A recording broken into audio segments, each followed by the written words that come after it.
Lo secreto está con ustedes, amables oyentes y televidentes. Gracias por acompañarnos semana a semana en las conversaciones que tenemos junto a Alan. Bienvenido, Alan. ¿Cómo estás? Bien, gracias a Dios, muy bien.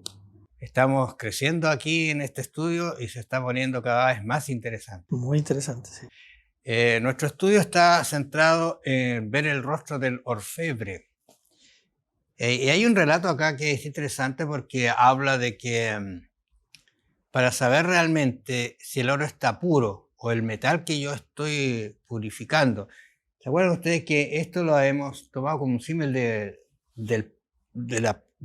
pozo, ¿no es cierto?, donde ponemos el metal y luego el fuego y arde hasta que comienza a derretirse el metal. Pero dice que el metal está puro cuando se ve el rostro del orfebre. ¿Qué significa eso? Se ve reflejado en la pureza de ese oro cuando está listo, digamos. ¿Quién en este caso nosotros va a ser el orfebre? ¿Quién es? Dios mismo. Dios, que nos va a mirar. Entonces, en ese contexto uno tiene que entender lo que es la problemática que tenemos en esta vida. Y no nos olvidemos que estamos en un conflicto. Y en el conflicto estamos insertos, no nos podemos salir. El gran conflicto está presente y lo vamos a tener siempre. Satanás está pendiente de hacernos caer, mandarnos dificultades, pero también Dios tiene un proceso que se llama de alguna manera de sufrimiento para sacarnos y hacernos puros y que su rostro se vea en el fondo claramente. Eso no es cierto. Así que vamos a ver 3 cositas básicas en la conversación que vamos a tener aquí. El objetivo que tiene, ¿no es cierto?, esto de la purificación, el resultado y por último el apoyo que hay o que debe tener en la comunidad. Es muy importante eso. Muy importante. ¿Te parece? Sí. Ya, vamos a ver algún texto acá. Vamos a partir con Génesis 1:27. Me parece que lo conocemos de memoria. Lo estuvimos estudiando, ¿te acuerdas tú el trimestre pasado?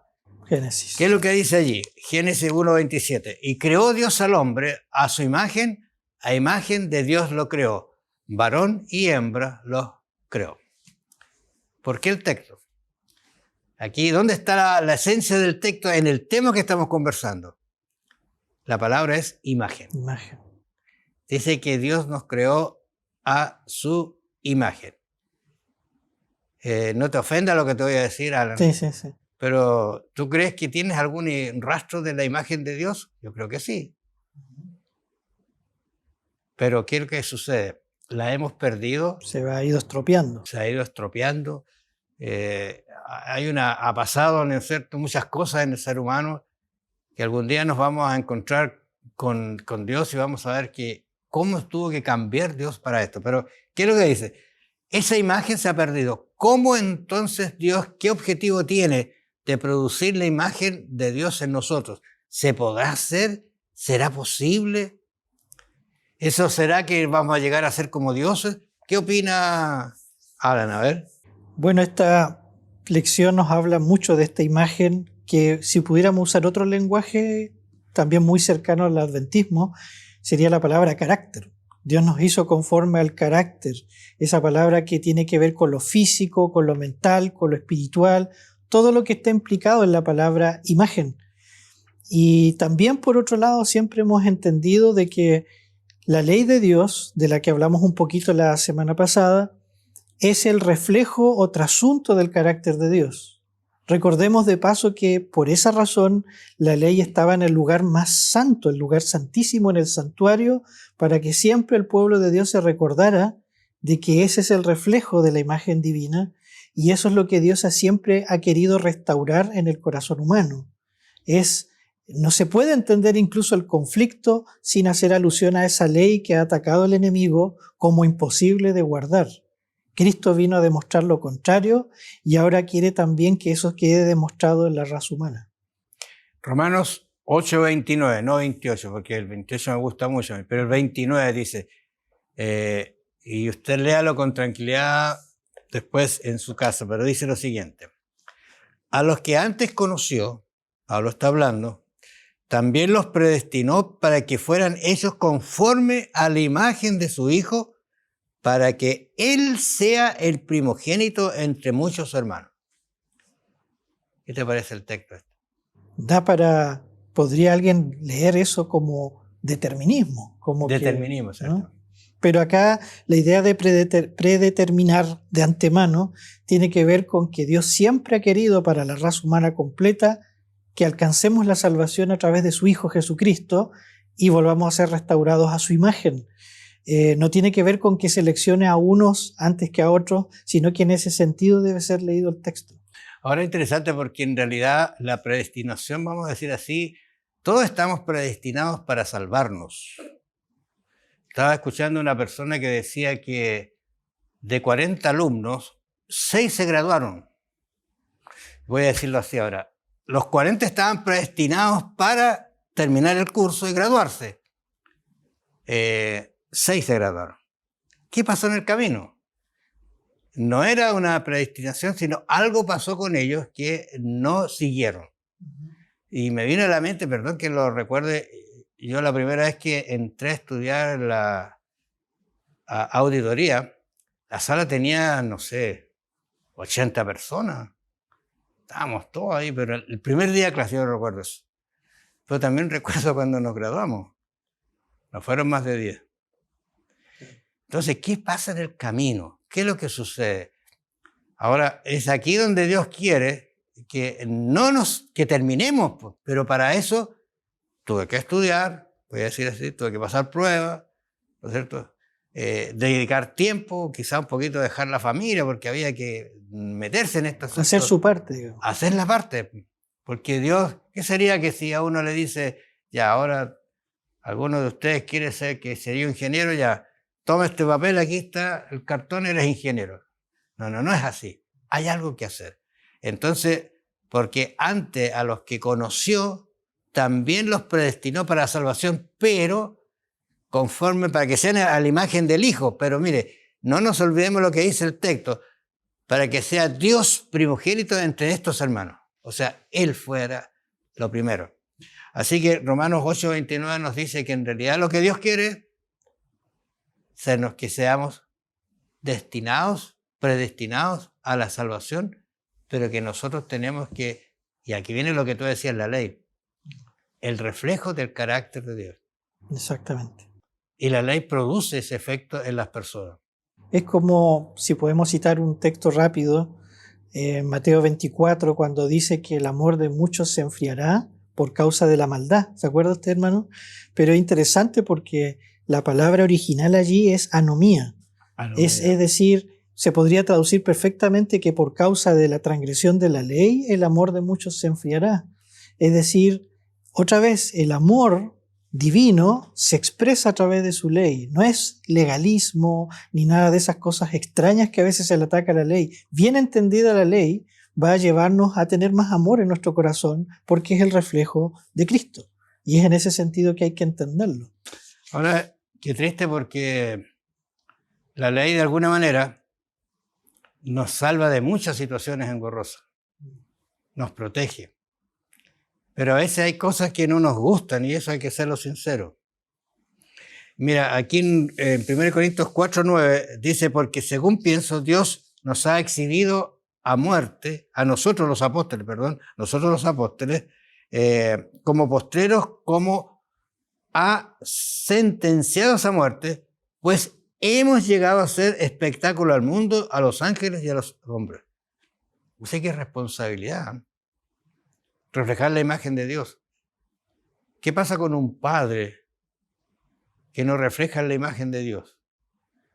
Deshonra al padre. El hijo, digamos, si no lo hace, eso, la gente incluso dice, oye, pero mira si es así, ¿cómo será el padre? O cómo se formó. Tristemente, aunque esté equivocada esa afirmación, pero algo de razón hay allí. Claro, o como diría alguien, si tu padre es así, entonces ¿cuál es la religión que tiene? Claro. Porque en la casa, un ogro, decididamente, sí, y en la iglesia un santo. Claro. Todos lo quieren. Eso es complejo realmente. Efesios 3:10, para que la multiforme sabiduría de Dios sea ahora dada a conocer por medio de la iglesia a los principados y a las potestades en los lugares celestiales. Lo habíamos visto este texto. O sea, espectáculos al mundo, al universo. Yo creo que el cielo está interesado y yo creo que se alegra en la medida que nosotros nos acercamos a reproducir la imagen de Dios, porque eso va dejando huellas. Eso va. ¿Cuántas personas dicen, mira, este hombre qué carácter tiene? Sí. No lo puedo hacer enojar, no lo puedo hacer cambiar. Él se mantiene en su línea. Eso es lo que Dios quiere, para que seamos ejemplos realmente de Dios. Porque Él quiere realmente que seamos como el oro. Y vuelvo a la idea. El oro, ¿no es cierto?, es puro cuando se refleja la imagen del orfebre en él.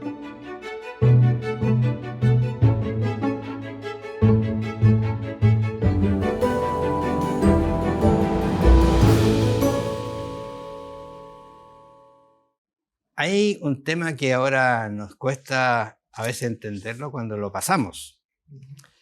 No sé cuánto has leído. Yo recuerdo en la enseñanza media, algo estos años. Aquí en la universidad estaba en enseñanza media y el pastor Veloso estaba pasando Antiguo Testamento y habló de Job. Entonces, pero fue muy somero. Entonces yo le hice la pregunta de si después, más adelante, volvía a tomarse el tema. Sí, me dice, pero no se estudia, me parece, así tan profundamente como uno podría estudiarlo. ¿Quién es Job? Yo voy a decir al tiro Job 1:1, para que seamos quién es Job. Había en el país de Uz un hombre llamado Job. Era un hombre perfecto y recto, temeroso de Dios y apartado del mal. Wow, dice uno. ¿Qué título? Y no está hablando un hombre, sino está hablando Dios. Está contando, y había ese hombre. ¿Qué personaje más extraordinario? Solo unos datos rápidos. Estas 4 características que se dan no se dan de ningún ser humano en la Biblia, de nadie.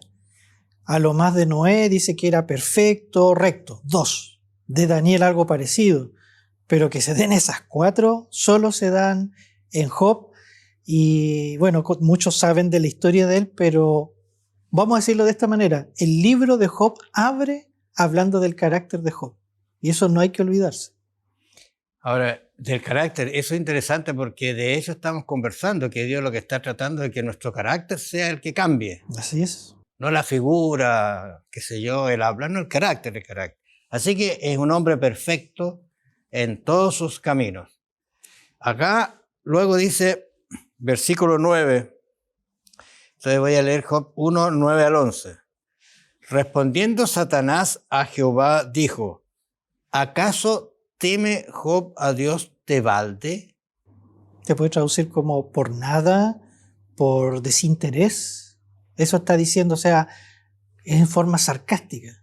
¿Acaso tú crees, estás hablándole en forma insolente a Dios, tú crees que Él te sirve así por nada? Es una forma sarcástica, ¿no? Y como uno puede seguir leyendo, se va a encontrar que le dice, mira, si tú lo has rodeado de riqueza, tranquilidad. Es fácil así. ¿Quién no te sirve así? Ponle una prueba. Y aquí está, ¿no es cierto?, el concepto de que vamos a tratar durante todo el trimestre. Esto es fundamental, esta lección, para entender quizás el resto que va a venir. Así es. Y Job, ¿qué es lo que pasa? Job está, lo que siempre yo he pensado, porque Job está ausente de este conflicto.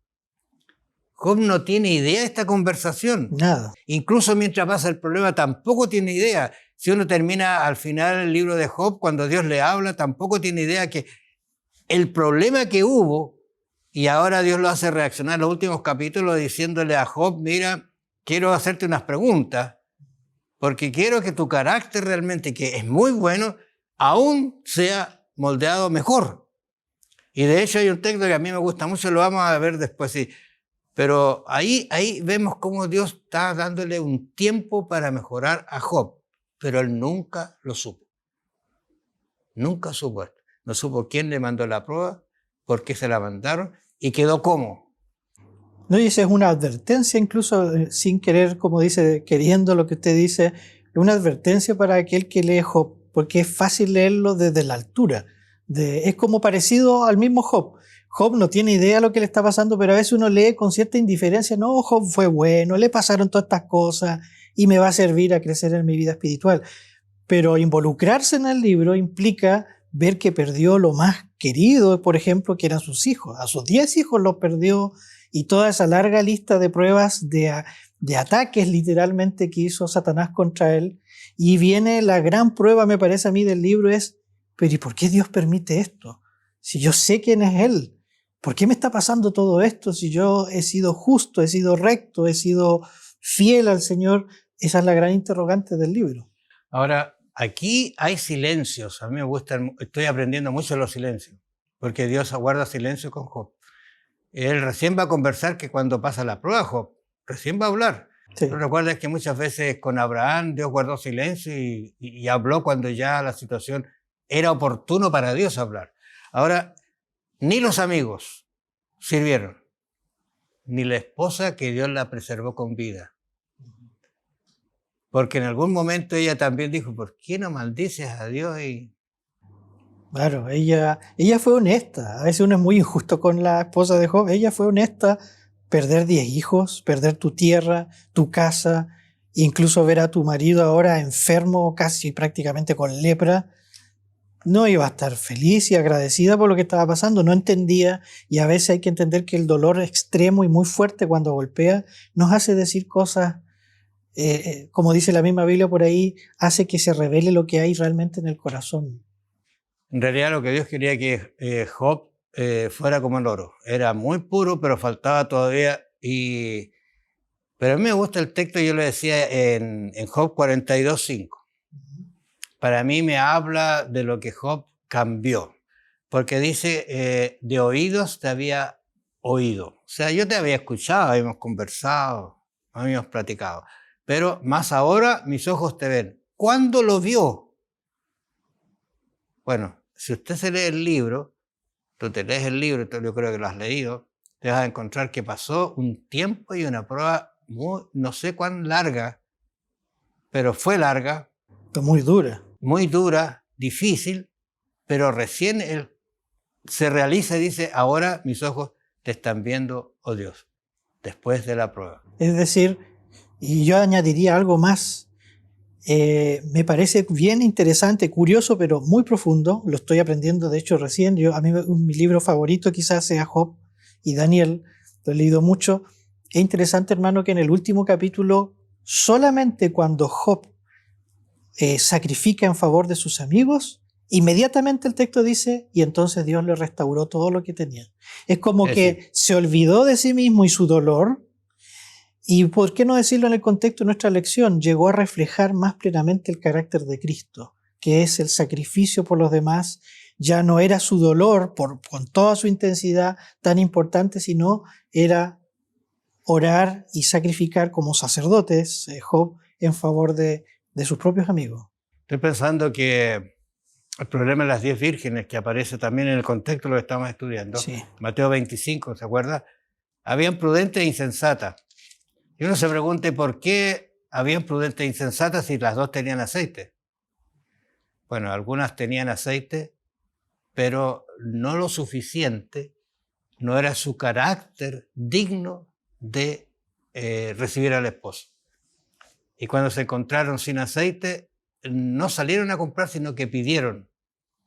Ellas no se preocuparon de eso que tenía que tener su vida, ese carácter puro, para recibir al esposo cuando venga. Por eso que Job y estas de virgen nos hablan de un desarrollo del carácter que Dios permite que pasemos para que estemos en condiciones de estar frente a Dios.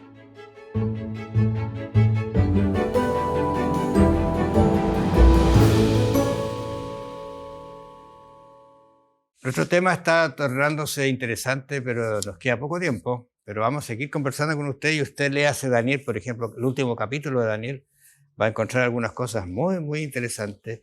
También Apocalipsis va a encontrarse otras situaciones interesantes.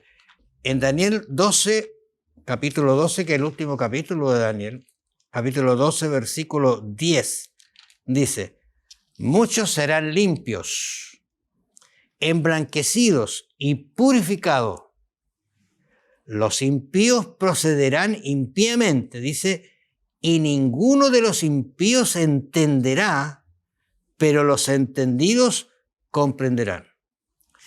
Interesante el texto porque en el comienzo dice que los limpios serán emblanquecidos, pero al final dice que ellos van a entender, pero los que no son limpios no van a entender.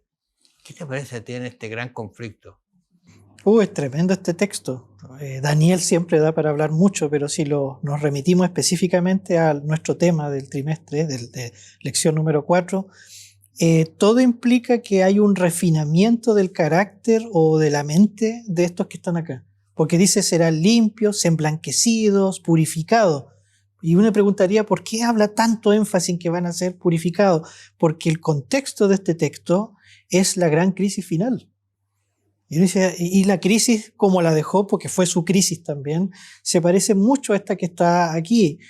De hecho, cuando habla de los entendidos, es muy importante, se refiere a aquellos que entienden o conocen, como por ejemplo en el versículo, acá mismo dice, versículo 3, de nuevo la misma expresión, los entendidos resplandecerán como el resplandor del firmamento, y los que enseñan la justicia, es decir, los entendidos son los que enseñan la justicia de Cristo, son los que están llevando a cabo el llamado final de Apocalipsis 18, de Apocalipsis 14, complementando esta idea. Los entendidos son el remanente final, pero ese remanente tendrá que terminar la obra en tiempos de crisis, en tiempos de prueba.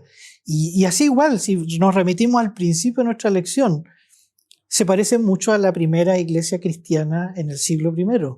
En tiempos de crisis se expandió el evangelio y en tiempos de crisis terminará la obra de nosotros también. Me llevaste a recordar las 7 iglesias de Apocalipsis, ¿eh?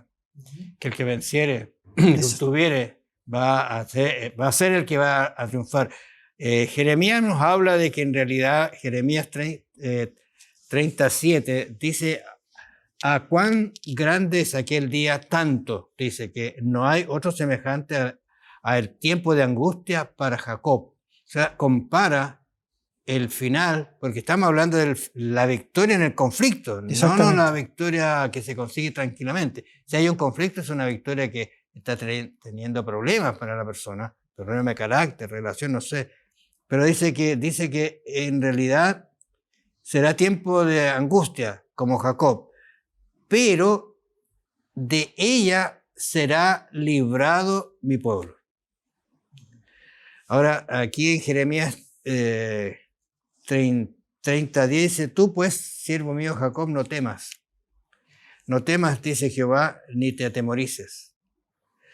Israel, porque aquí que yo, está hablando de Dios, yo soy el que te salvo de lejos a ti y a tu descendencia de la tierra de cautividad. Jacob volverá, descansará y vivirá tranquilo y no habrá más quien le espante. Por un lado viene el conflicto, gran problema, pero por otro lado viene lo que Dios dice, yo te voy a ayudar, voy a estar contigo. Me acordé del Salmo 23, no sé, que Dios está con nosotros en el conflicto, en el problema, y nos da soluciones con su presencia, para que pasemos por el conflicto. Sí. Quizás podamos entender que lo que estamos tratando de hacer nosotros es que Dios lo que quiere es sacarnos del conflicto. No, ¿cómo se pura el metal? ¿Cómo se limpia esto? Con el fuego, y el fuego consume, quema, duele, pero purifica.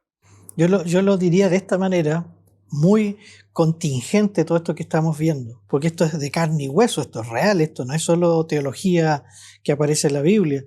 Hoy en día nosotros asistimos a tiempos tremendos, la parte moral, todo lo que se está haciendo con la familia, y no solo en nuestro país, sino en todo el mundo, lo que se está realizando a nivel político, la gente no cree ya en que haya justicia.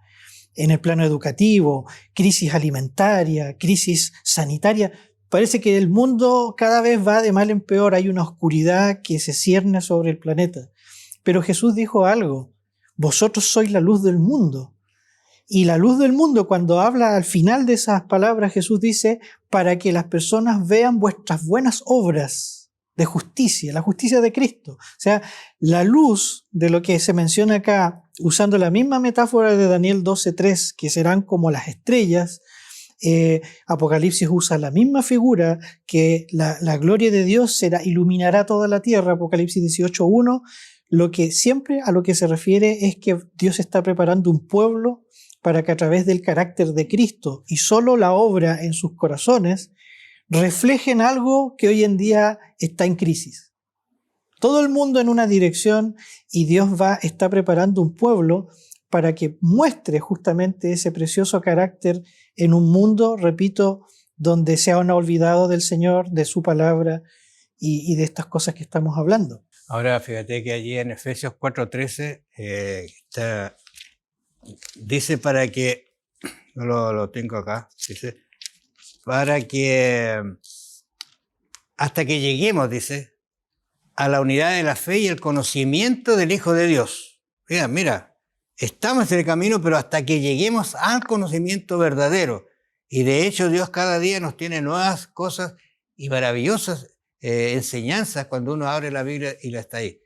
A un varón perfecto. Esto es como decir, ser como Job. Exactamente. Y dice, a la medida de la estatura de la plenitud de Cristo. Tremendo.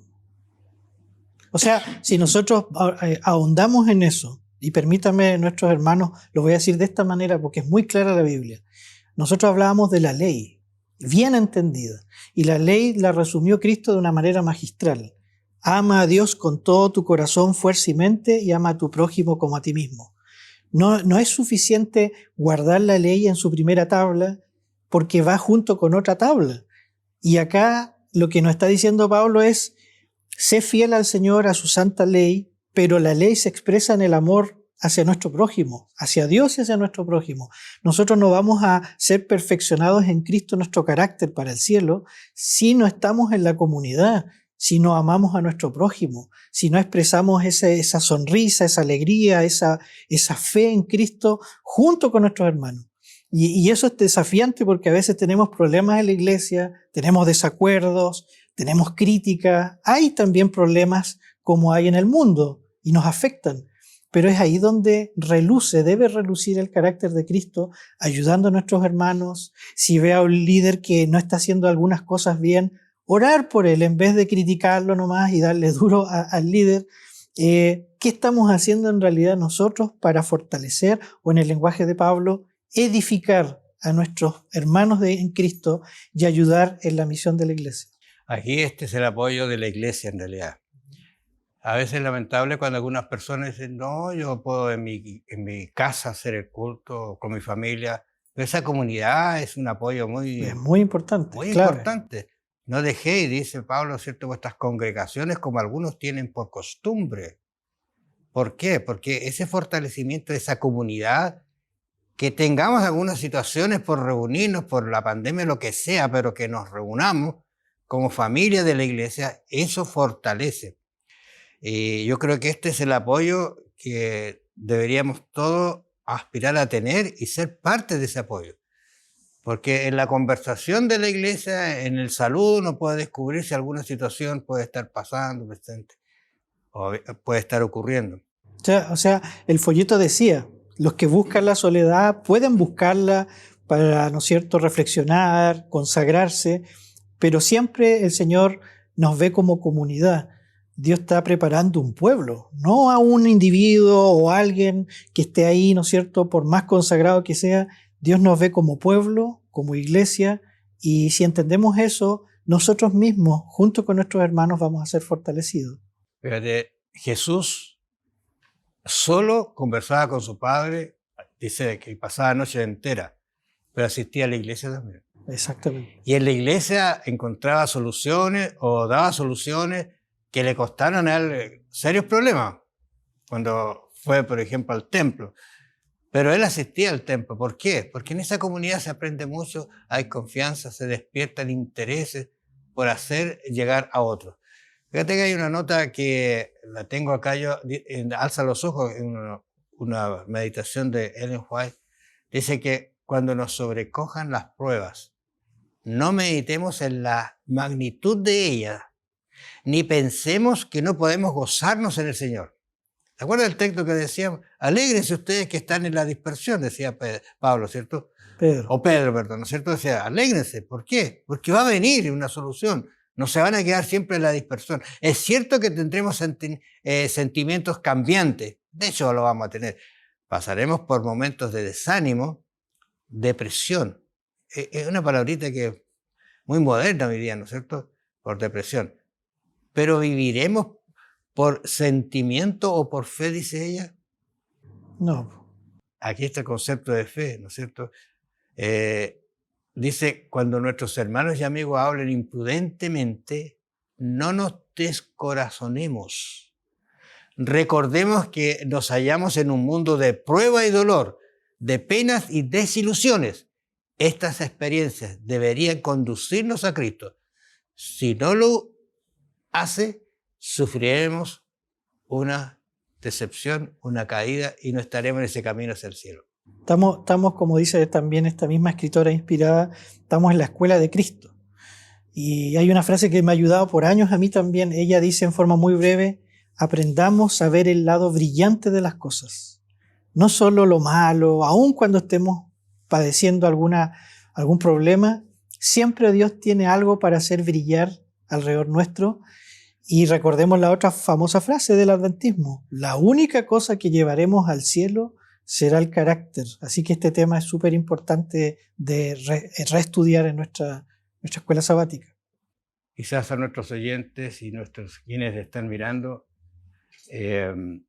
la edificación del carácter, hablando de lo que tú estás mencionando, es la obra más importante que jamás se haya sido confiada a los seres humanos y nunca antes ha sido estudiada diligentemente desde ella. Esta edificación del carácter. Quizás tu prueba, tu dificultad, tu situación de ahora, Dios está moldeándote para que salgas victorioso como un oro refinado que se refleje el rostro de Jesús. Que el Señor los bendiga y los acompañe. Nos vamos a encontrar la próxima semana.